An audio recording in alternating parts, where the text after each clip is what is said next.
Go. Before the grand opening of the Monash Krishna Kesha library at Zandspruit, Monash Library team today is launching a readathon initiative which is aimed at inducing the reading culture in school pupils by Zandspruit Primary School. Here with me is Tamatod, the organizer of the Monash Krishna Kesha thing. Tamatod, what do you have to say about the... Go.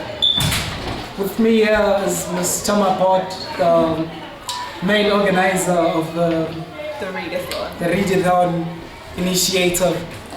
Ms. Tama, what do you think would be like, how did you come up with the readathon initiative? Well, the readathon initiative actually came about because of the opening of the Monash Krishna Kesha libraries. So what we're actually trying to do is make sure that the kids get really, really excited about reading before the official opening of the libraries. So they've got a full month to read as many books as they can and as they want, and then they can actually continue doing that after the readathon has finished.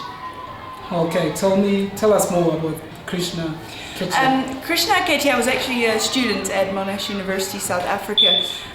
She was very involved in community engagement, ran the Saturday school, all those type of things, and unfortunately she passed away in a car accident on the 2nd of January 2010. And it is in her giving spirit and the fact that she actually already wanted to start a library in Zandspruit, because there are no libraries here at all, is that we actually now decided to go ahead and build 2 libraries in 2 different primary schools and 1 in the Anton Janie Community Center. So we'll have 3 soon enough, and so everyone actually has access to books now. All right, thank you very much for your time here. Okay, you're welcome. This is the Zandspruit Library, which are going to launch the books. Monash South Africa is going to launch the library. Since there was no library here, this is the building.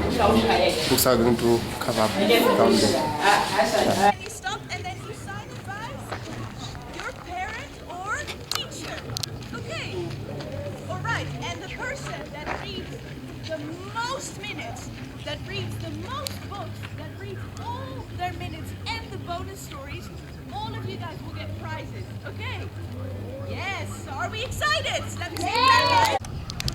And you have to make sure that 11th of June, so 1 month from now, you bring your form back and we come and pick it up.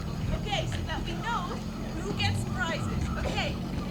So let's do really, really well with this competition. Okay? Let's read hundreds of minutes. Okay? Yes. You guys to look after these forms for us, okay? You must be careful, you must keep them somewhere special and somewhere safe, because we can only know to give you a prize if you give us back the form. Alright, so when we come fetch, we want all of your forms. We want all of you to get prizes. Alright, we want to see lots of reading, lots of prizes. Alright, so look after your form, be careful with it. Alright, okay. Now, we have our friend Inside the books, there are stories. These stories give us knowledge. If you want to grow, if you want to have more knowledge, what should you do? Read. And then when you are going to read, you are going to go to your library, get a book, read that book, write down on the form as they were telling you, how much time did you spend reading that book, so that you are able to tell the story, isn't it? Yes. So all what is important is that this project is very important for you, and moreover, the Monash community is going to give you prizes for being a very good reader. Thank you, and please, all of you, nobody should listen to anybody's story. You must go read it yourself and write it over on the paper you are going to be given, and hand it over back by the date you are given to submit, so that you get a prize. Thank you very much, and good luck. Read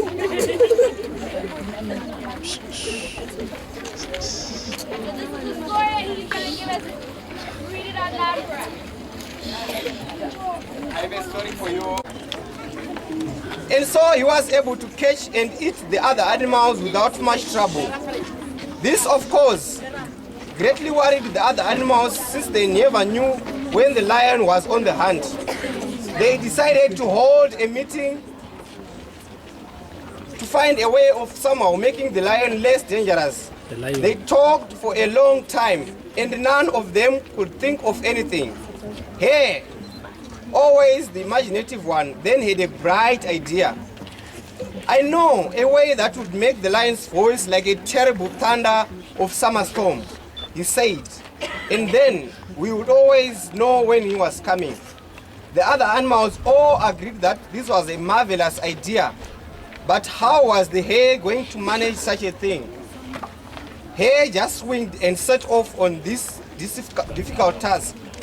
Eventually, Hare found the lion resting beneath a shady umbrella tree and approaching him carefully said, "Oh, great one, I am truly most unhappy to bring you bad news, but your brother is very ill and requests to see you at once."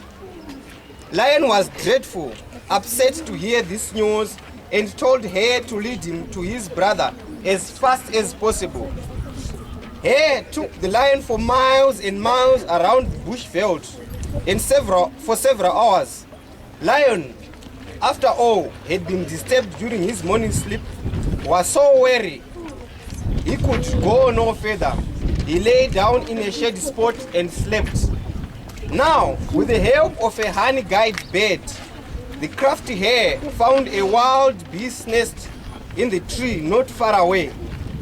After following the required custom of leaving a piece of honeycomb as a thank you for the little bird, Hare took some of the honey and dribbled it all over the paws and head of the sleeping lion. Hare then ran off to some thick bushes nearby and hid. When the bees returned home and saw that someone had raided their hive, they were terribly angry. They soon found Lion sleeping in an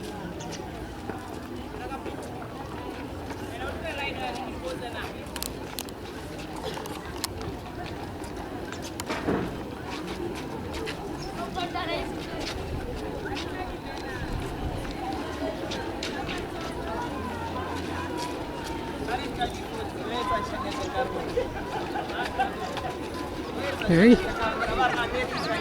look at this end. And its tendons off.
Say thank you.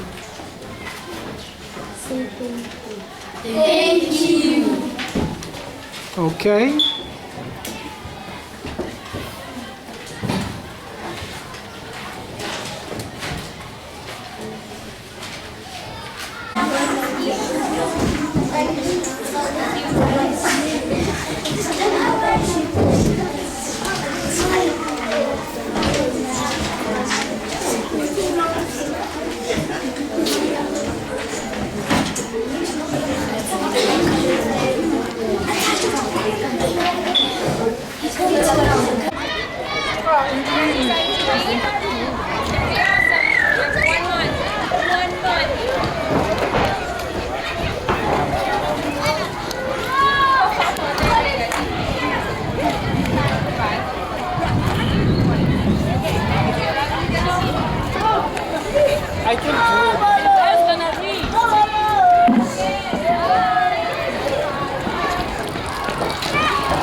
Human.